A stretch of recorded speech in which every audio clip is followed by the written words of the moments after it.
Simula nung nag-umpisa tayong mag-food review sa TikTok, wala pa akong kainan na nirekomenda sa inyo.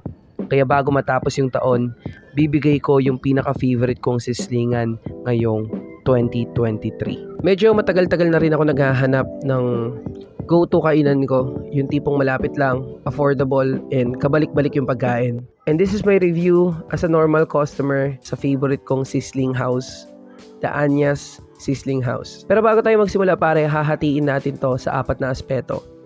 The service, satisfaction, quality and quantity, and consistency. Service. Service here is great. Stuff is nice and very approachable, and they actually made me cry on this video. 3 beses na akong bumalik. Sa 3 beses kong pagbalik pare, I did not wait too long para sa rice, and will take you 5 to 10 minutes I guess para ma-serve yung food mo. Satisfaction. Burger steak is a 5 out of 5. Looks can be deceiving pare. Medyo na-off ako kasi naggugutay-gutay na yung pagkain nung sinerve sa akin, but then I realized it was a pressed burger. Not the ordinary burger steak na dry and distinct na mabibili mo lang kung saan. The saltiness complements with the rice and malalasahan mo yung richness ng beef. This is not the typical burger steak sa mga sisigan na expected ko. Tonkatsu is a 5 out of 5. Hindi nakaka-bother kainin yung breading kasi hindi ganun kakapal and hindi ganun ka-crunchy na masakit sa ngipin. Malambot yung meat, and this is something that you can enjoy kung mahilig ka sa katsu. Actually, isa pa sa mga nagustuhan ko dito is yung hindi naka-divide yung or hindi humihiwalay yung breading sa meat. Talagang nakadikit siya. Bacolod chicken inasal is a 4 out of 5. It's juicy, tender, and flavorful, but sa surface lang, hindi ganun nanuot kasi siguro kasi breast part yung parte na to, but sa flavor niya, it's still good for its price. Kare-karing lechong kawali, not gonna lie, hindi masarap. I'll be brutally honest for this one. It's very disappointing. The sauce is masyadong malabnaw, yung lasa masyadong matamis, and sobrang overpowering ng lasa ng peanut. Although, yung pagkakaluto ng lechong kawali is okay. But, it's still a 2 out of 5. The sizzling lechong paksiw. This is actually my personal favorite. Sa 3 beses kong pagbalik para, ito yung binabalik-balikan ko. This is one of the best dishes na pinaka-favorite ko sa menu nila. And I recommend na pag pumunta kayo dito, you should try this. The simplest as it gets. Sakto yung crunchiness, yung lambot ng baboy, pero yung sauce yung pinaka nagdala. The flavors will active your palate to the point na mapapaisang rice ka pa. I've ordered this multiple times again, and even one time na medyo may pagka-overcook yung pork, it doesn't matter kasi the sarsa save it.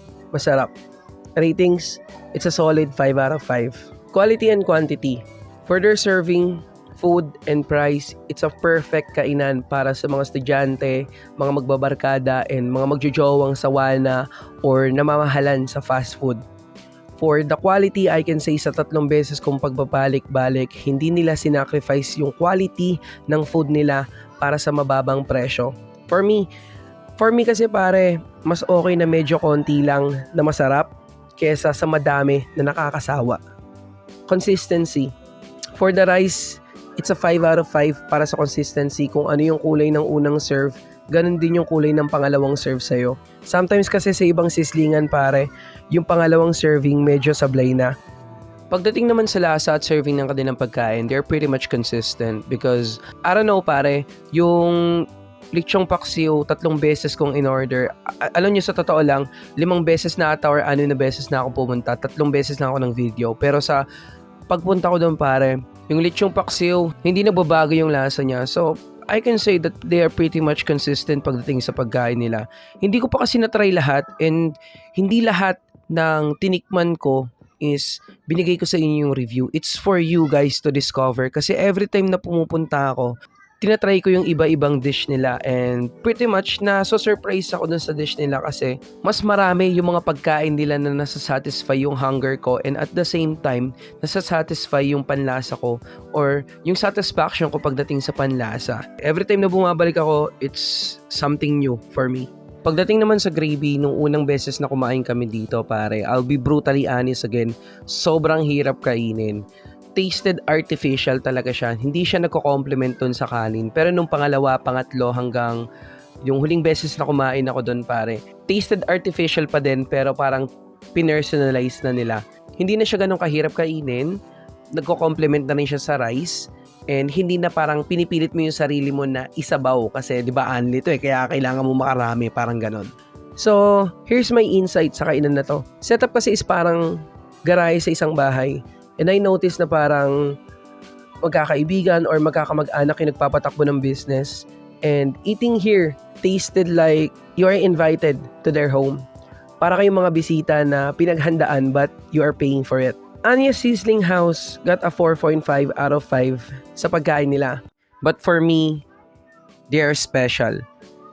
Because every time na bumabalik ako, hindi ako nade-disappoint dun sa mga bagong pagkain or mga bagong dish na tinitikman ko sa kanila.